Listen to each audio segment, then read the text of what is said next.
सुबोध आणि त्याचबरोबर शंकरजी, कृपया आपण मंचावरती यावं.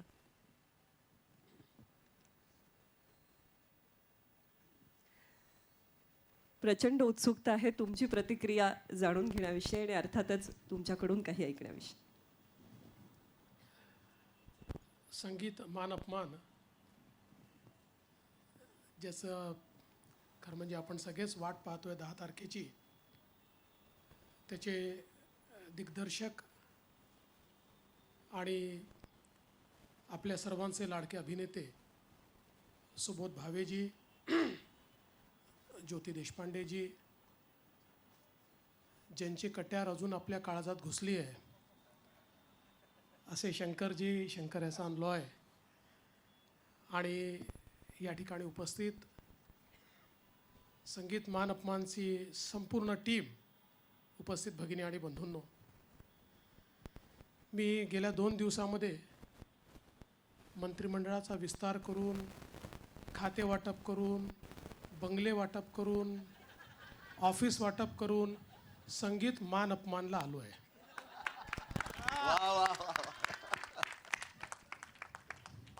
आमच्याकडे मान अपमान मनात होतो, त्याचं संगीत मीडियात वाजतं.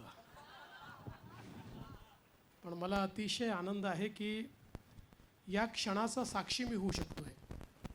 याचं कारण आहे की 113 वर्ष सातत्याने मराठी मनाला भुरळ घालण्याची क्षमता ज्या संगीत नाटकामध्ये आहे, ते नाटक आज या ठिकाणी रुपेरी पडद्यावर नव्या स्वरूपात आपल्याला पाहायला मिळतं आहे. आणि अर्थातच सुबोध भावेंनी बालगंधर्वही साकारला, त्यामुळे भामिनी साकारली आणि आता धैर्यधरही ते साकारतायत. हा देखील एक योगायोग आहे. पण आम्हालाही असं करावं लागतं. मुख्यमंत्री व्हावं लागतं, मग विरोधी पक्षनेता व्हावं लागतं, मग उपमुख्यमंत्री व्हावं लागतं, मग पुन्हा मुख्यमंत्री व्हावं. पण मला असं वाटतं की खरं म्हणजे संगीत मान अपमान 113 वर्षाचा हा जो इतिहास आहे, याच्याबद्दल इतक्या वेगवेगळ्या दंतकथा आहेत.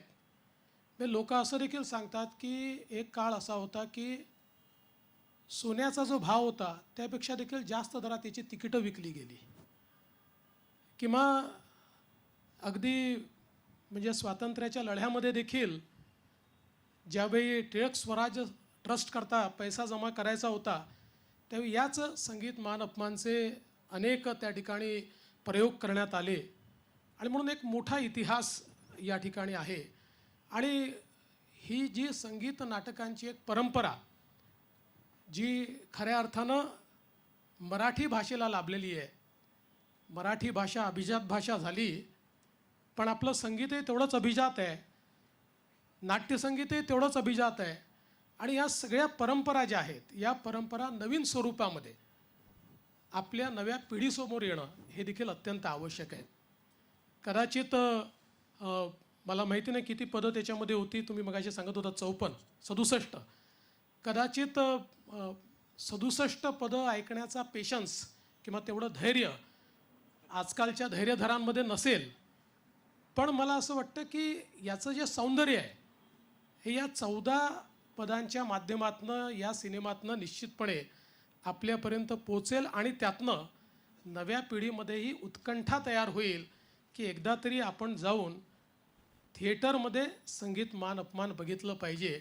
आणि मला असं वाटतं की एक प्रकारे जी आपली संस्कृती आहे, जी आपली कला आहे, जे आपलं संगीत आहे, या सगळ्या गोष्टींना रिइन्व्हेंट करणं, अशा प्रकारे हा सिनेमा आज आपल्यासमोर येतो आहे.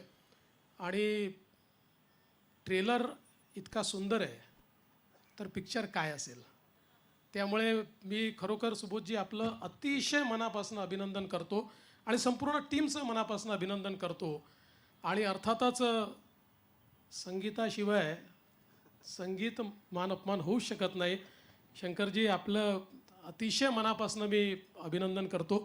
आपण शंकर एहसान लॉय, आपण खरं म्हणजे आपल्या देशातल्या संगीताला एक वेगळी उंची नेहमीच दिली आहे. पण मराठीवर जे प्रेम आपण या ठिकाणी करता ते मला असं वाटतं अत्यंत महत्त्वाचं आहे आणि त्याकरता मी आपलं मनापासून अभिनंदन करतो. आणि मगाशी सुबोधजी म्हणाले ही गोष्ट देखील खरी आहे की या आमच्या कार्यकाळामध्ये आता आपला जो काही मराठी सिनेमा आहे, मराठी थिएटर आहे, आपला जो विविध कलांचा आविष्कार आहे, याला योग्य व्यासपीठ मिळालं पाहिजे या दृष्टीनं निश्चितपणे काम करण्याची आमची देखील इच्छा आहे. कारण मगाशी ज्योतिजींची चर्चा चालली होती त्यावेळी अनेक वेळा मी त्यांनाही सांगत होतो की अनेक वेळा चांगले चित्रपट जे लोकांना आवडलेले आहेत त्याचे डायरेक्टर्स मला भेटतात आणि म्हणतात की आम्हाला कुठलाच प्लॅटफॉर्म मिळत नाही आहे. त्यावेळी अतिशय दुःख होतं की असं का व्हावं की आपल्या मराठी सिनेमाला त्या ठिकाणी कुठला प्लॅटफॉर्म मिळू नये. पण मला असं वाटतं की त्याच्यावर त्याही वर्किंग करतात. आपण सगळे मिळून वर्किंग करूया आणि हा जो काही आपला संपूर्ण अभिजात अशा प्रकारचं कला आविष्कार आहे हा सगळ्या प्रकारच्या प्लॅटफॉर्मवरनं लोकांपर्यंत पोचला पाहिजे अशा प्रकारचा प्रयत्न निश्चितपणे आपण सगळे मिळून करू. मी पुन्हा एकदा सुबोधजी खूप मनापासून तुमचं या ठिकाणी अभिनंदन करतो आणि हा विश्वास व्यक्त करतो की संगीत मान अपमान सर्व रेकॉर्ड तोडेल. सगळे रेकॉर्ड तोडून हा अतिशय प्रेक्षकांना भावेल आणि आम्ही देखील निश्चितपणे मी तो पाहणारच आहे. त्यामुळे फक्त आता तो कधी पाहायचा आणि कोणाकोणासोबत पाहायचा याचं नियोजन मी लवकरच करेन आणि त्याला नक्कीच अमृताला म्हणजे माझ्या पत्नीला देखील मी घेऊन येईल. आज खरं म्हणजे तिला जास्त आवडलं असतं याला पण मी विसरलो तिला सांगायचं. तुम्ही मला सांगितलं होतं पण हे कट करून टाका, एडिट करून टाका, हे तिच्यापर्यंत पोचू देऊ नका अशी मी तुम्हाला विनंती करतो. आणि पुन्हा एकदा या अतिशय चांगल्या लॉन्चला आपण मला बोलवलं त्याबद्दल अतिशय मनापासून आपले आभार मानतो आणि पूर्ण टीमला शुभेच्छा देऊन माझे 2 शब्द संपवतो. धन्यवाद. जय हिंद, जय महाराष्ट्र. देवेंद्रजी, एक आमची सगळी टीम उत्सुक आहे तुमच्याबरोबर फोटो काढायला. तर एक 5 मिनिटं तुम्ही दिले तर मी माय प्लेजर. ॲब्सोल्युटली. थँक्यू. सगळे कलाकार पहिल्यांदा वरती या, कलाकारांनंतर सिंगर्स वरती या. नाही, कलाकारांनंतर म्युझिक, पहिले आर्टिस्ट, सगळे कलाकार, मग सिंगर्स, मग आपले सगळे HODs आणि मग संपूर्ण टीम मानापमान. सुमित राघवन, वैदेही, अमृता खानविलकर, उपेंद्र लिमये, नीना कुलकर्णी, नीनाताई अजून मला वाटतं पोहोचलेल्या नाही आहेत, निवेदिता सराफ आणि शैलेश दातार. माननीय मुख्यमंत्री महोदयांनी आत्ताच सांगितलं की सगळे रेकॉर्ड हा सिनेमा ब्रेक करेल आणि माननीय मुख्यमंत्री महोदय जे बोलतात ते होतं. त्यामुळे ही गोष्ट सुद्धा नक्कीच होईल याचा आम्हाला विश्वास आहे.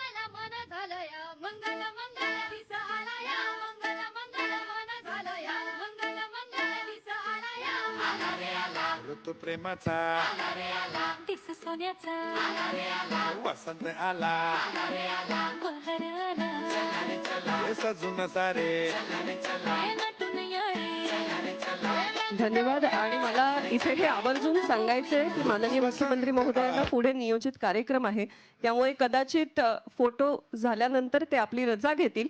पण या सगळ्या कलाकारांशी आज चित्रपटाच्या निमित्ताने आपल्याला संवाद साधायचा आहे आणि त्यामुळे माननीय मुख्यमंत्री महोदयांनी जरी हे स्थळ सोडलं तरी कार्यक्रम सुरू राहणार आहे याची सगळ्यांनी कृपया नोंद घ्यावी. चित्रपटामध्ये 18 गायक गायिका सहभागी झालेले आहेत आणि 14 गाणी आहेत. त्यापैकी आज या ठिकाणी उपस्थित असलेल्या सगळ्यांसमवेत माननीय मुख्यमंत्री महोदयांना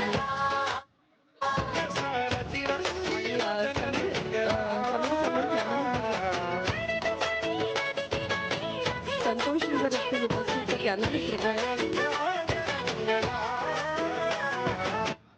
नाही एवढंच आहे. ये पटकन.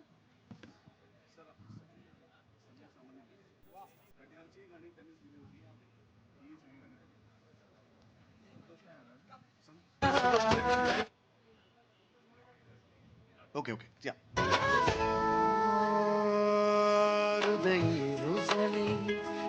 ही छायाचित्र इथे घेतली जात असताना मी पुढची जी टीम आहे त्यांची नावं जाहीर करते म्हणजे आपल्याला येणं सोयीचं जाईल. आमचे निर्माते सुनील फडतरे यांना मी विनंती करते की आपण याच्यावरती यावं. निखिल सानेसर आलेले आहेत, त्याचबरोबर सुधीर पंसाने आपले सगळे HODs आहेत वेगवेगळ्या डिपार्टमेंटचे. कार्यकर्ते, छायादिग्दर्शक सुनील पंचामे, कथाविष्कार करणारे शिरीष गोपाळ देशपांडे सर या ठिकाणी उपस्थित आहेत. आपल्याला जर येणं सोयीचं असेल तर आपण कृपया यांच्यावरती यावं. करते. आशू पीके मास्टर, ऊर्जा देशपांडे, सॉरी आमचे फाईट मास्टर पीके मास्टर, त्यांचं नाव अमित कोळी, सुयश देशपांडे, सुयश. एक सेकंड. सुभाषी, आले आले सगळे. नाही सर, शिरीषजी तुम्ही वरती नका येऊ, आपण काढूया. प्रियांका चौधरी, थांब, थांब, दीप्ती एक मिनिट. कोटक, ऊर्जा, नितीन ऊर्जा. चव्हाण, अमिता नायडू, ऊर्जा देशपांडे, ऊर्जा आपल्या येऊ.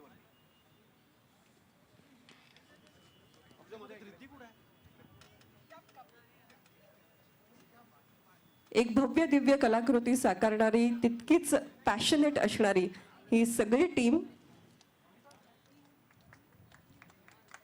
सगळ्यांचं मनपूर्वक अभिनंदन आणि खूप खूप शुभेच्छा. थँक्यू. आता सर इथेच थांबतील, बाकी सगळे पटकन पायऱ्यांवरती बसून घ्या. टीम मानापमान. एक जिओची नाही हा एक जिओची टीम. यप. तोपर्यंत मी शिरीषजींसोबत एक फोटो काढतो. जिओ स्टुडिओच्या सर्व सदस्यांना विनंती आहे इथे उपस्थित की आपण कृपया मंचावरती यावं.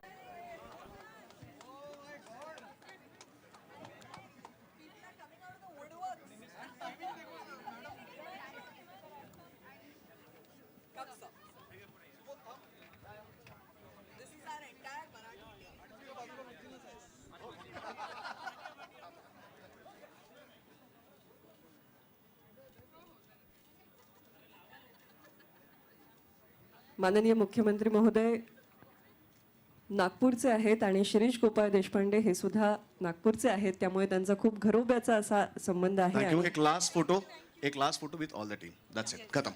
सर एक शेवटचा फोटो. ए पटकन या सगळे सगळे या. पटापट पायऱ्यांवरती बसून घ्या. इकडे पटापट ज्यांना शक्य आहे ते पायऱ्यांवरती बसून घ्या. या या या या एव्हरीबडी. सुमित सगळे सगळे सगळे टीम मानापमान. टीम मानापमान. सगळे सगळे एव्हरीबडी पायऱ्यांवरती बसा. ये वरती वरती. थांब आधी जाऊ दे लोकांना. या वरती. ज्यांना शक्य आहे ते खाली पायऱ्यांवरती बसून घ्या पटापट.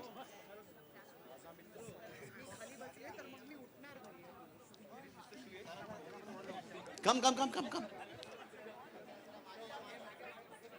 नोहे एकल्याचा खेळ अवघा जमविला मिळ असं म्हटलं जातं. त्याचप्रमाणे या चित्रपटाच्या हे आले का सगळे. यशामध्ये चला चला चला. ज्याची आपल्याला आता खात्री वाटते आहे त्यामध्ये या सगळ्यांचा सहभाग आहे. सगळ्यांचं मनपूर्वक अभिनंदन.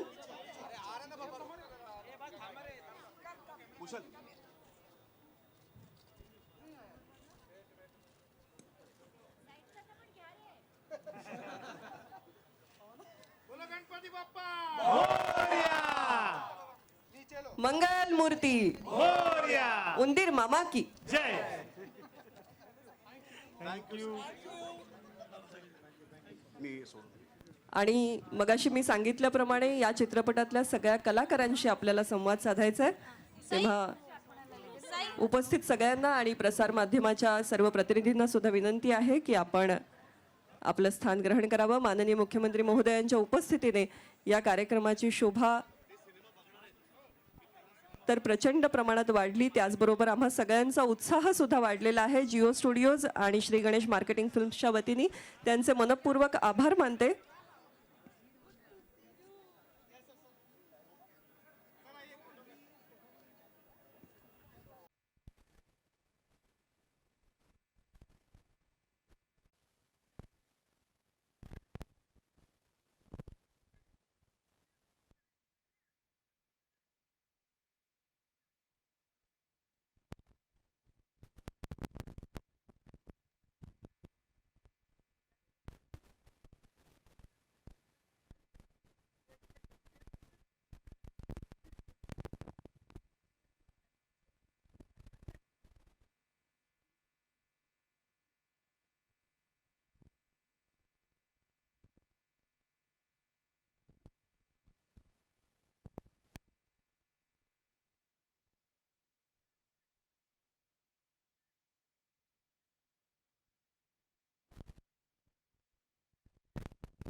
कारण हो निखिल घाणेकर त्यातसुद्धा निखिलने मला सांगितलं की डॉक्टर लागूनचा रोल करायचा आहे आणि तसंच झालं या चित्रपटाच्या बाबतीत देखील. पहिल्यांदा अशी छटा करायला मिळते मला. तुम्हाला साधारण एकंदर लुकवरनं अंदाज आलाच असेल. सतत रागीट आणि चिडका असा चेहरा आहे माझा. तर उत्तम 2 गाणी माझ्या वाटेला आलेली आहेत. पुन्हा एकदा शंकर एहसान लॉय ह्यांच्या संगीत दिग्दर्शनाखाली मला अभिनय करायला मिळतो. आय मीन इट्स म्हणजे म्हणतात ना की सोने पे सुहागा. सुबोधने जी मेहनत घेतलेली आहे 4.5-5 वर्ष अविरत तो आणि त्याची पूर्ण रायटिंग टीम म्हणजे देशपांडे सर आणि ऊर्जा प्राजक्त या सगळ्यांनी मिळून 5 वर्ष खर्च केलेली आहेत आणि त्याचं चीज हे तुम्हाला 10 जानेवारीला दिसेल. आम्ही परवाच त्याची झलक बघितली. आम्ही पिक्चर बघितला आणि आम्ही सगळेच निशब्द होतो. आम्ही त्यात काम केलेलं आहे म्हणून नाही, पण तिराईत म्हणून एक कलाकृती बघण्याची आता सवय झालेली आहे. इतक्या वर्षांचा अनुभव आहे की हां आपण प्रेक्षक म्हणून ह्या कलाकृतीकडे कसं बघितलं पाहिजे त्याची कुठेतरी एक सवय झालेली आहे. तर त्या अनुषंगाने चित्रपट बघितला आणि फारच कमाल झालेला आहे चित्रपट. 2025 नवीन वर्षाची सुरुवात ह्या चित्रपटाने होते. ह्याच्यापेक्षा मोठं काहीच असू शकत नाही. There can't be a bigger film than Sangeet Maan अपमान. त्यामुळे सगळ्यांनी अवश्य बघा. सगळ्यांना नवीन वर्षाच्या खूप खूप शुभेच्छा आणि तुमच्या भेटीसाठी संगीत मान अपमान येतोय.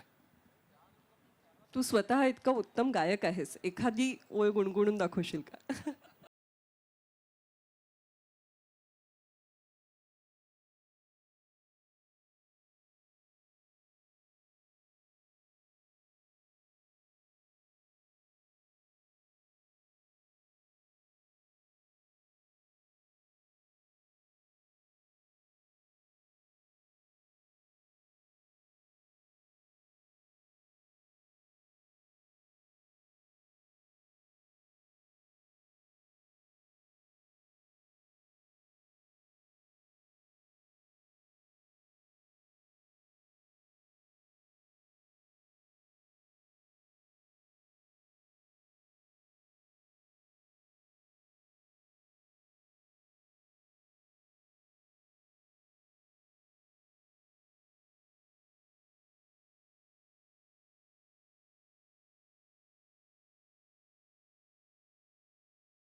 वा, भामिनी नीट पाहते आहे आणि शंकरजी नीट ऐकतायत. हाही एक सुंदर योग.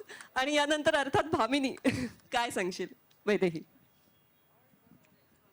माझ्यासाठी या चित्रपटाचा प्रवास फारच अविश्वसनीय असा राहिलेला आहे आणि मला असं वाटतं त्याची सुरुवात ज्यांच्यामुळे झाली आहे त्यांचे सगळ्यात पहिल्यांदा मला आभार मानायचे आहेत. जिओ स्टुडिओजच्या ज्योती देशपांडे, निखिल साने आणि त्यांची संपूर्ण टीम. आमचे निर्माते सुनील फडतरे, सुबोध भावे, ज्यांना ज्यांना वाटलं की मी भामिनी साकारू शकेन त्या सगळ्यांचे सर्वप्रथम मला आभार मानायचे आहेत. कारण प्रत्येक अभिनेत्रीचं स्वप्न असलेली ही भूमिका आज तुम्हा सगळ्यांमुळे माझ्या पदरात पडली आहे. आणि पुन्हा एकदा आणि डॉक्टर काशीनाथ घाणेकरच्या टीमबरोबर मला हा चित्रपट अनुभवता आला आहे. त्यामुळे माझ्यासाठी एकानंतर एक फक्त अविश्वसनीय अशा गोष्टीच घडत गेल्या या सिनेमाच्या बाबतीत. सगळ्यात मोठं हायलाईट म्हणजे शंकर एहसान लॉय ह्यांचं संगीत असलेला हा संगीतपट आहे, ज्याचा मला इतका महत्त्वाचा भाग होता आला आहे. त्यामुळे मला असं वाटतं की मी फक्त आज एक ग्रेटफुल ही भावना घेऊनच या मंचावर उभी आहे. आणि मला खात्री आहे की लोकांना हा चित्रपट, त्यातली गाणी, हा आमचा सगळा जो काही प्रयत्न आहे तो 100% आवडेल. त्यामुळे 10 जानेवारीपासून तुम्ही आम्हाला पाहालच याची खात्री आहे. नक्कीच. आणि शैलेश दातार या ठिकाणी आहेत, अर्चना आहे. मी तुम्हा दोघां खरं तर हा चित्रपट माझ्याकडे येणं हा एक वेगळाच भाग्ययोग आहे. याचं कारण असं, माझी पहिली निर्मिती असलेल्या माझ्या नाटकाचा, चाणक्य या नाटकाचा पहिला प्रयोग होता. त्या प्रयोगाला सुबोध आला होता आणि तो प्रयोग बघून झाल्यानंतर, म्हणजे सुबोधची आणि माझी खूप मैत्री, त्याआधी आम्ही नाटकं केली आहेत, कामं एकत्र केली आहेत. परंतु त्या प्रयोगानंतर आम्ही प्रयोग संपल्या जेव्हा बाहेर आलो, तेव्हा सुबोधनी सांगितलं, 2 दिवसांनी ऑफिसवर ये, आपण मानापमान करतोय आणि तू त्याच्यात काकासाहेब करतोयस. इतकं सहजपणे म्हटलं, माहीत नाही कसं कुणास ठाऊक त्याच्या मनात आलं ते. आणि नंतर त्यांनी मला नरेशन केलं आणि मग नाही म्हणण्याचं कारणच नव्हतं. पण हे सगळं एवढं मोठं असणार आहे याची बिलकुल कल्पना नव्हती. इतकी वर्ष मी टेलिव्हिजनवर, नाटकामध्ये काम करतोय, पण खरं सांगायचं तर जवळजवळ 25-30 वर्षांच्या कामानंतर माझी खऱ्या अर्थानं लॉन्च करेल मला अशा प्रकारची ही फिल्म आहे. वा वा. आणि यापेक्षा स्वप्न पूर्ण होणं काय असू शकतं. सुबोध भावे दिग्दर्शक आहे, जिओ स्टुडिओज निर्माते आहेत, शंकर एहसान लॉयचं म्युझिक आहे, इतकी सगळी प्रचंड गुणी प्रतिभावंत कलाकार मंडळी आणि सर्वच टेक्निशियन्स सोबत आहेत. आणि त्याबरोबर माझा पहिला इतका मोठा रोल असलेला आणि इतका चांगला रोल असलेला असा पिक्चर येतोय, ज्यातनं मी पुन्हा एकदा स्वतःला रिलॉन्चच करतोय असं म्हणायला पाहिजे. कारण आत्तापर्यंत चित्रपटात माझ्या हातनं सांगण्यासारखं काहीच घडलेलं नव्हतं, कधीच केलं नव्हतं तसं काही. नाटकामध्ये, सिरियल्समध्ये खूप काम केलं, पण खऱ्या अर्थानं एक मोठा चित्रपट, इतका चांगला चित्रपट मला मिळाला, याकरता या सगळ्या मंडळींचे, ज्योतिजींचे, सुबोध, फडतरेजी आणि सर्वच टीमचे खूप खूप आभार. आता 10 तारखेला हा चित्रपट रिलीज होणार आहे. या सगळ्यांनी याचा प्रिव्ह्यू पाहिला आहे, मी पाहिलाच नाही आहे अजून, पण त्यामुळे एक्साइटमेंट अधिक वाढत चालली आहे.